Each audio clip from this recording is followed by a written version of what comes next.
Di tepi pantai yang tenang, Aditya, Sukma dan Wira masih terlibat dalam percakapan panjang.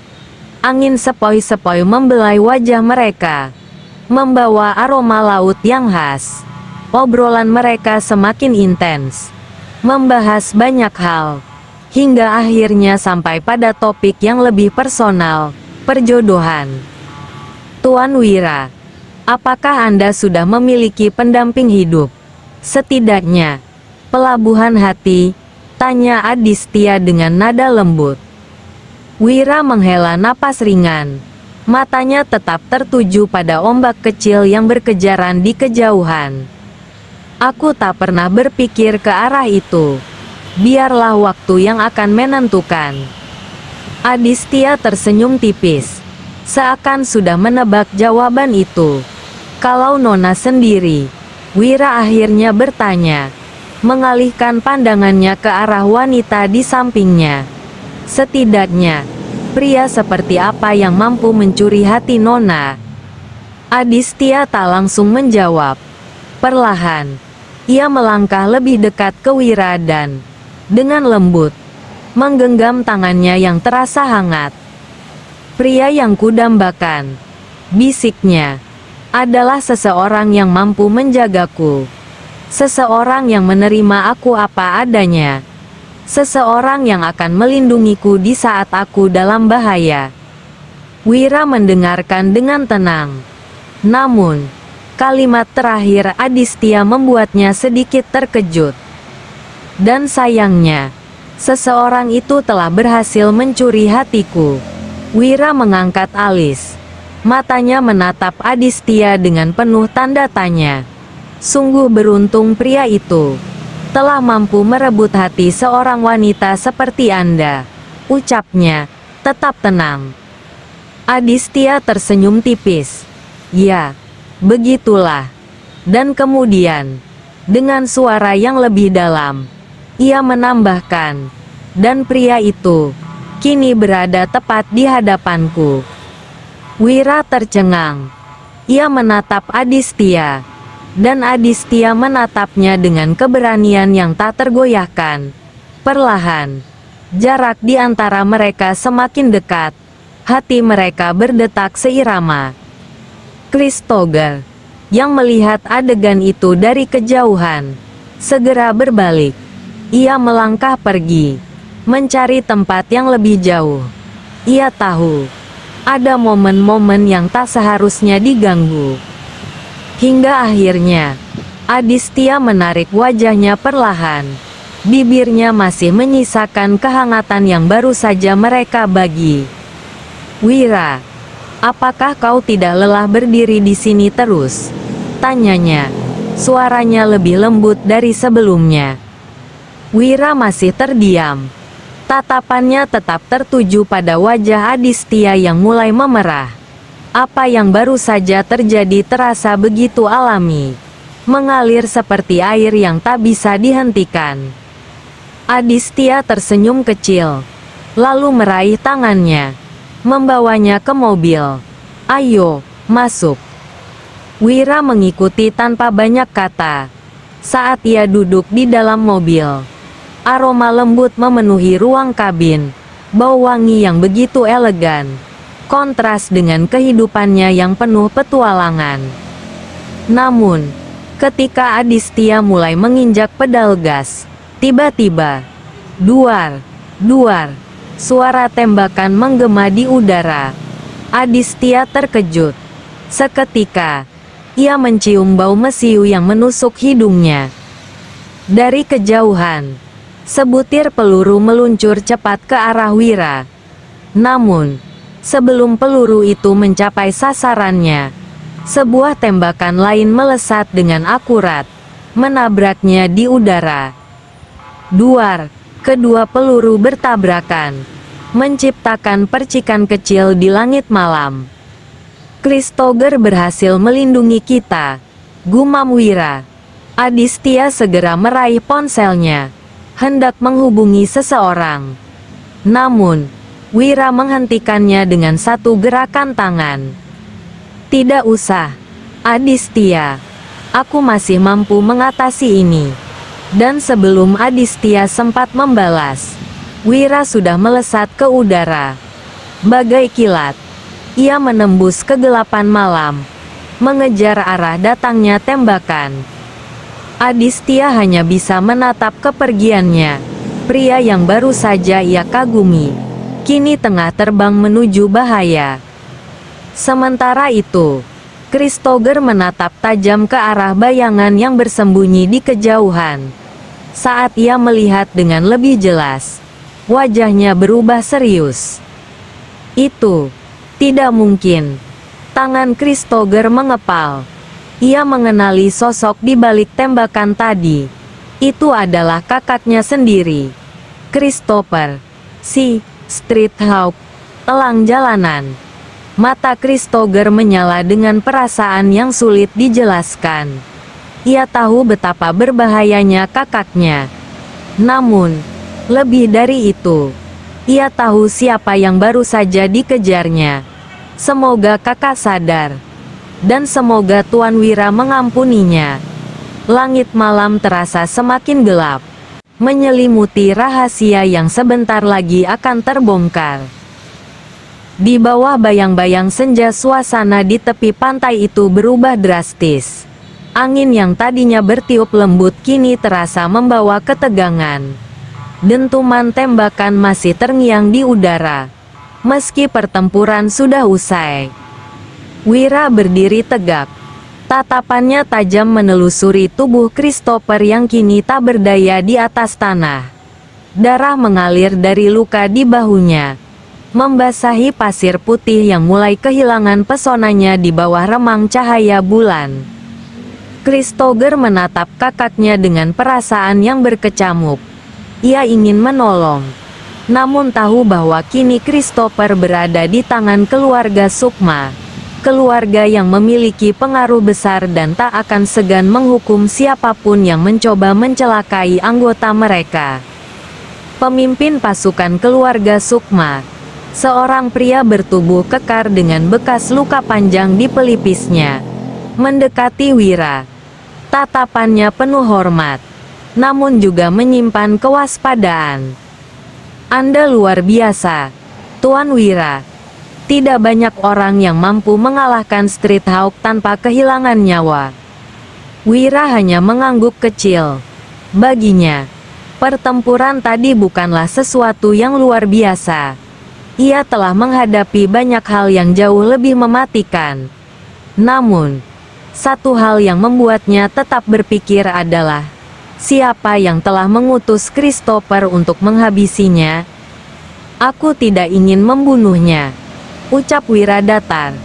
Bawa dia, rawat lukanya. Aku ingin tahu siapa dalang di balik semua ini. Pemimpin pasukan itu memberi hormat. Perintah Anda, kami laksanakan. 100 lebih prajurit berbaju hitam itu bergerak cepat, mengangkat tubuh Christopher dan membawanya pergi ke markas keluarga Sukma. Langkah kaki mereka berirama, menciptakan getaran kecil di tanah yang seolah mengiringi peristiwa besar yang baru saja terjadi. Sementara itu, Christopher menatap Wira dengan perasaan tak menentu. Tuan Wira, terima kasih telah mengampuni kakakku. Wira menepuk bahunya ringan. Aku tidak akan membunuhnya. Tapi dia harus menanggung akibat dari pilihannya sendiri. Christopher menunduk. Hatinya dipenuhi rasa syukur dan sekaligus kekhawatiran.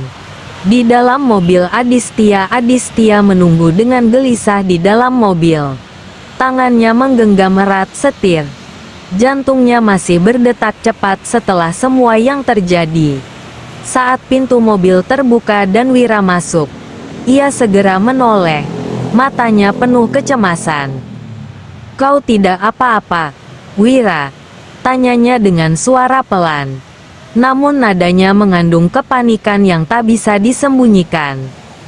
Wira tersenyum tipis. Seperti yang kau lihat, aku masih berdiri di sini, utuh tanpa luka. Adistia menghela napas lega. Namun, Tiba-tiba saja perasaannya meledak. Ia tidak bisa lagi menahan emosi yang bercampur dalam dirinya, antara ketakutan, kekhawatiran, dan rasa yang semakin kuat terhadap pria di hadapannya. Tanpa pikir panjang, ia langsung meraih tangan Wira dan menggenggamnya erat. "Aku takut kehilanganmu, Wira." Wira menatapnya dalam diam. Ia bisa merasakan ketulusan dalam kata-kata itu. Adistia bukan hanya sekadar seorang wanita yang kaya dan berpengaruh. Ia adalah seseorang yang benar-benar peduli padanya. "Aku masih di sini, Adistia," jawab Wira dengan suara lembut. Adistia menatapnya dengan mata berkaca-kaca. Perlahan, ia mendekat, menyandarkan kepalanya di bahu Wira. Dalam keheningan malam, hanya suara detak jantung mereka yang terdengar, berpadu dengan deru ombak yang menenangkan. Di luar mobil, para pengawal keluarga Sukma bergerak cepat menyelesaikan tugas mereka. Namun, meski mereka tampak serius dan disiplin, mereka semua tahu satu hal, bahwa malam ini telah terjalin sesuatu yang lebih dari sekadar kerjasama.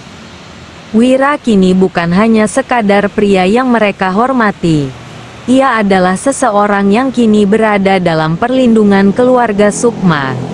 Dan siapapun yang mencoba menyentuhnya, mereka harus siap menghadapi murka keluarga paling berpengaruh di dunia bawah tanah. Di kejauhan, Christopher masih berdiri, menatap langit malam yang dipenuhi bintang. Hatinya dipenuhi doa. Semoga kakaknya sadar sebelum semuanya terlambat. Dan semoga Wira tetap selamat dalam pusaran takdir yang semakin rumit. Takdir yang tak terelakkan malam semakin pekat saat sedan hitam yang dikendarai Adistia melesat menembus sunyinya jalanan. Lampu-lampu kota semakin menjauh, menyisakan kesenyapan yang hanya dipecah oleh suara mesin mobil yang bergetar halus. Di dalam mobil, Wira duduk diam, menatap kosong keluar jendela. Cahaya lampu jalan sesekali menyapu wajahnya, menampilkan ekspresi yang syarat akan pemikiran mendalam. Kata-kata gurunya, "Galuh Panuku," terus terngiang di benaknya. "Bantulah mereka yang membutuhkan. Ampunilah mereka yang menyesal. Selama mereka mau bertobat, gunakan ilmumu untuk kebaikan, bukan untuk kepentingan pribadi." Ia mengingat kembali pertemuannya dengan Christopher, sosok yang pernah ingin menghabisinya, tetapi kini menjadi seseorang yang membutuhkan uluran tangannya. Ada 400 anak yatim di bawah asuhan Christopher yang kini bergantung pada belas kasihnya. Dan kini, ia dihadapkan pada Street Hope, seseorang yang nyaris mencabut nyawanya, tetapi juga saudara dari Christopher sendiri. Takdirkah yang membawanya ke titik ini? Seolah-olah semua kejadian telah dituliskan jauh sebelum ia menyadarinya. Melangkahlah ke barat hingga kau menemukan sesuatu yang menghentikanmu. Hingga kemauan tak lagi bisa diabaikan. Wira menggenggam tangannya sendiri. Kata-kata itu terasa semakin nyata. Apakah Adistia adalah sesuatu yang akan menghentikan langkahnya? Apakah ia adalah takdir yang tidak bisa lagi ia abaikan? Mobil perlahan berhenti di sebuah rumah besar yang berdiri angkuh di tengah kesunyian. Dikelilingi bukit-bukit menjulang tinggi. Rumah itu terlihat seperti benteng yang kokoh, jauh dari jangkauan dunia luar. Saat pintu mobil terbuka, udara dingin menerpa wajah Wira. Namun hawa dingin itu bukan satu-satunya hal yang ia rasakan. Ada sesuatu yang bersembunyi di balik gelapnya malam. Pintu gerbang rumah itu terbuka dengan sendirinya, seolah menyambut mereka dengan kehampaan yang misterius. Para penjaga berseragam gelap berdiri tegap, masing-masing dengan senjata menggantung di bahu mereka. Mata mereka tajam, penuh kewaspadaan. Namun saat Adistia melangkah masuk, ekspresi mereka berubah. Ada rasa hormat yang dalam dalam tatapan mereka. Adistia menggenggam tangan Wira tanpa ragu, membawanya melewati halaman luas yang sunyi. Wira bisa merasakan puluhan pasang mata yang mengawasi dari balik bayangan. Aura mereka menyebar di seluruh penjuru rumah ini. Nontia, seorang pelayan tua menyambut di ambang pintu dengan nada hangat. Iya, Bi, tolong siapkan makanan dan minuman hangat. Antar ke kamarku nanti ya, ujar Adistia sebelum kembali menarik tangan Wira ke lantai atas. Tanpa menunggu lama, mereka memasuki sebuah kamar luas dengan ranjang besar yang terletak di tengah ruangan. Begitu pintu tertutup, Adistia duduk di tepian ranjang, menatap Wira yang masih berdiri diam. Wira, panggilnya lirih. Wira menoleh, menatap mata Adistia yang penuh keteguhan. Dengar baik-baik, dengan aku membawamu ke sini, bukan berarti aku adalah wanita murahan yang bisa menggandeng pria sesuka hatiku. Suaranya tenang, namun penuh ketulusan. Kau adalah pria pertama yang aku cintai. Aku tahu kau orang baik, penuh tanggung jawab. Dan kau adalah satu-satunya pria yang kuizinkan masuk ke dalam kamarku. Mata Wira melembut. Perlahan, ia melangkah mendekat. Aku tak pernah menganggapmu wanita murahan.